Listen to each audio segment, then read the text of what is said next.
Morning. యేసుక్రీస్తు నామములో మీ అందరికీ నా వందనాలు తెలియజేస్తా ఉంటున్నాను. ఉదయకాల సమయంలో ప్రతిదినము ప్రభుతో అన్న యొక్క కార్యక్రమాన్ని చిన్న ప్రార్థన చేసుకుని మనం ప్రారంభించుకుందాం. పరిశుద్ధులైన తండ్రి, మీకు వందనాలు నాయన. ఉదయకాల సమయంలో మీరు మాకు ఇచ్చిన అవకాశాన్ని బట్టి మీకు వందనాలు. సజీవులుగా మమ్మల్ని లేపారు, నడిపిస్తున్నారు. మీ మాటలు వినడానికి ఈ రీతిగా మాకు అవకాశం ఇచ్చారు, మీకు వందనాలు. దేవా, వింటూ ఉంటుండగా మీ మాటలు మేము అర్థం చేసుకునే వరంగా, గ్రహించగలిగే వరంగా ఉండడానికి సహాయం చేయమని, దేవా మమ్మల్ని బలపరచమని, స్థిరపరచమని యేసుక్రీస్తు నామములో ప్రార్థించి వేడుకున్నాను తండ్రి, ఆమేన్. యేసుక్రీస్తు ప్రభు ఈ లోకానికి వచ్చిన తర్వాత సర్వ మానవాళిని చూచి ఆయన చెప్పిన మాట ఏంటంటే, ప్రయాసపడి భారం మోసుకుని పోచున్న సమస్త జనులారా నా యొద్దకు రండి, నేను మీకు విశ్రాంతిని కలుగజేస్తాను. ఈ మాట మనం చాలా చక్కగా అర్థం చేసుకునే వరంగా ఉండాలి. ఎందుకు అంటే, ప్రస్తుత దినాలలో ఏ మనుషుడికి కూడా నెమ్మది అన్నది లేదు. ఏ మనుషుడు కూడా సంతోషంగా ఉండలేకపోతా ఉన్నాడు. భయంకరమైన ఆటుపోటుల మధ్య అల్లాడిపోతుంటున్న వాడిగా ఉంటా ఉన్నాడు. ఇరుకులు, ఇబ్బందులు, కష్టాలు, నిందలు, అవమానాలతో సతమతమైపోతా ఉన్నాడు. సంతోషంగా, సమాధానకరంగా ఒక పిడికిడు అన్నము తినడానికి కూడా, ఆహారం తీసుకోవడానికి కూడా చాలా ఇబ్బంది పడుతుంటున్నట్లుగా మనం చూస్తా ఉన్నాం. ఒకసారి ఆలోచన చేద్దాం. అందరి పరిస్థితి అలాగే ఉంది లోకంలో. చిన్నలు మొదలుకొని పెద్దవారి వరకు కూడా ఎవరికి ఉండవలసిన కష్టాలు వాళ్ళకు ఉన్నాయి, ఎవరికి ఉండవలసిన ఇబ్బందులు వాళ్ళకు ఉంటానే ఉన్నాయి. వ్యక్తులుగా, కుటుంబాలుగా మనం చూస్తే వ్యక్తికి సపరేట్గా, కుటుంబాలకు సపరేట్గా, వ్యక్తులకు, కుటుంబాలకు కలిసి అబ్బో ఎన్ని ఇబ్బందికరమైన పరిస్థితులను ఎదుర్కొంటా ఉన్నారు కదా.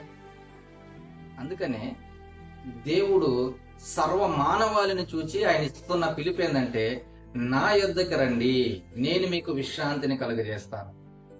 ప్రయాసపడి భారం మోసుకుని పోవచ్చున్న సమస్త జనులారా, అందరినీ పిలుస్తున్నవాడు ఆయన. ఆయన అందరికీ దేవుడుగా ఉంటూ అందరినీ పిలుస్తా ఉన్నాడు. నేను మీకు నెమ్మదినిస్తాను, సంతోషాన్ని ఇస్తాను, నా యొద్దకు రండి, నా యొద్దకు రండి. దేవుని దగ్గరకు వచ్చిన వాళ్ళు ధన్యులు. సమాధానాన్ని పొందుకుంటా ఉన్నారు, సంతోషంగా ఉంటా ఉన్నారు.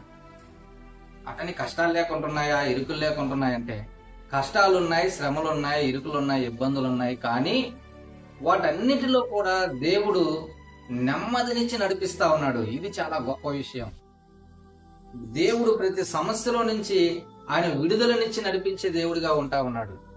ఆయన మనకు సహకరించి సహాయాన్ని అందించి నడిపించే దేవుడిగా ఉంటున్నాడు. అందుకనే నెమ్మది, అందుకనే సంతోషం, అందుకనే సమాధానం.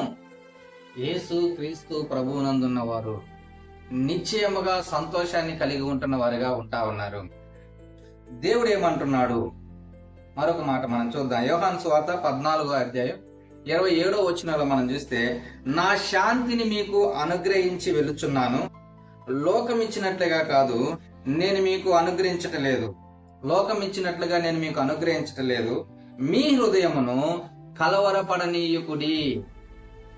ఆయన వచ్చినప్పుడేమో ప్రయాసపడి భారం మోసుకుని పోచున్న సమస్త జనులారా నా యొద్దకు రండి, నేను మీకు విశ్రాంతిని ఇస్తానని చెప్పాడు.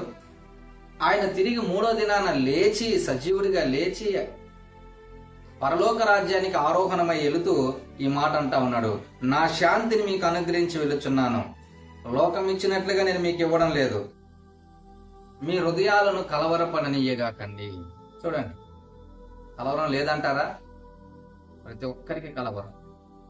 భవిష్యత్తును గురించి కలవరం, బిడ్డల గురించి కలవరం, భర్తను గురించి, భార్యను గురించి కలవరం, ఎప్పుడు ఏమవుతుందో అన్న భయము, ఆందోళన. అయితే దేవుడు అంటున్నాడు, నా శాంతిని నేను మీకు అనుగ్రహిస్తాను, నా నెమ్మది నేను మీకు అనుగ్రహిస్తా ఉంటాను. కాబట్టి మీరు కలవరపడద్దు, మీరు కలవరపడదు. ఈ లోకంలో కొంచెం నెమ్మది పొందడానికి, శాంతి పొందుకోవడానికి, సంతోషంగా కొద్ది సమయం గడపడానికి మానవుడు చాలా దారులు ఎతకతా ఉంటా ఉన్నాడు. ఎక్కడ నెమ్మది దొరుకుతుందా, ఎక్కడ సమాధానం దొరుకుతుందా, ఎక్కడ సంతోషం దొరుకుతుందా, దానికోసం డబ్బు వెచ్చిస్తా ఉన్నాడు, సమయాన్ని వెచ్చిస్తా ఉన్నాడు. కానీ దేవుడు ఆయన ఉచితముగా నీకు నెమ్మదినిచ్చే దేవుడుగా ఉంటా ఉన్నాడు. ఆయన సమాధానాన్ని ఇచ్చే దేవుడిగా ఉంటా ఉన్నాడు, సంతోషాన్ని కలిగజేసే దేవుడిగా ఉంటున్నాడు. నువ్వు దానికోసం డబ్బు ఖర్చు పెట్టలేదు, లేకపోతే ఇంకేదో నువ్వు చేయాల్సిన అవసరం లేదు. ఆయన నెమ్మదినిచ్చే దేవుడిగా ఉంటాను. అయితే నువ్వు చేయాల్సింది ఏంటంటే ఆయన మీద శ్వాసం ఉంచడం, ఆయన మీద ఆధారపడడం, ఆయన మీద ఆనుకోవడం. యెషయా గ్రంథము 26వ అధ్యాయము 3వ వచనంలో ఈ మాట మనం చూడొచ్చు. ఎవని మనస్సు నీ మీద ఆనుకునునో వానిని నీవు పూర్ణ శాంతి గలవానిగా కాపాడుదువు. ఏలయనగా అతడు నీ యందు విశ్వాసముంచి ఉన్నాడు. చూడండి, దేవుని మీద ఎవరైతే ఆనుకుంటున్నారో వారిని ఆయన పూర్ణ శాంతి గలవానిగా కాపాడుతాడు. ఈ లోకంలో సంభవించే అనేక రకాలైన పరిస్థితుల నుంచి ఆయన కాపాడే దేవుడిగా ఉంటా ఉన్నాడు. నీవు ఆయన మీద ఆనుకుంటే, ఆయన మీద ఆధారపడితే, ఆయన యందు విశ్వాసం ఉంచితే, కింద రాయబడుతుంది, ఏలయనగా అతడు నీ యందు విశ్వాసం ఉంచి ఉన్నాడు. ఆయన యందు విశ్వాసం ఉంచి ఆయన మీద ఆధారపడిన ప్రతి ఒక్కరిని కూడా ఆయన పూర్ణ శాంతి గలవానిగా కాపాడుతాడు. ఎంత మాత్రం కూడా సందేహం లేదు. కాబట్టి ఈ మాటలు వింటున్నా సహోదరుడా, సహోదరి, కలవరంతో ఉంటున్నావా? భయాలతో ఉంటున్నావా? ఏం జరిగిపోద్దు అన్న ఆలోచన నిన్ను ఇబ్బంది పెడతా ఉంటుందా? టెన్షన్గా గురవుతుంటున్నావా? నెమ్మది లేని జీవితం నువ్వు కలిగి ఉంటున్నావా?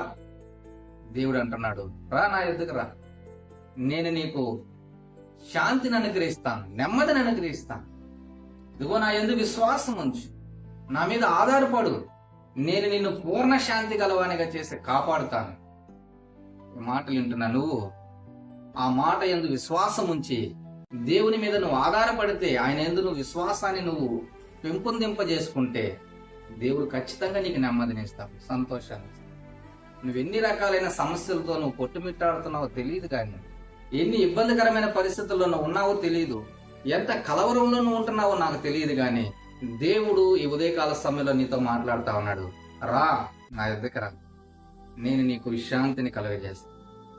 నా యందు విశ్వాసం ఉంచు, నా మీద ఆనుకో, నిన్ను పూర్ణ శాంతి గలవానిగా చేస్తాను. నమ్ముతున్నావా? విశ్వాసం ఉంచుతున్నావా? ఒకవేళ నువ్వు నమ్మితే నువ్వు ధన్యురాలివి, ధన్యుడివి.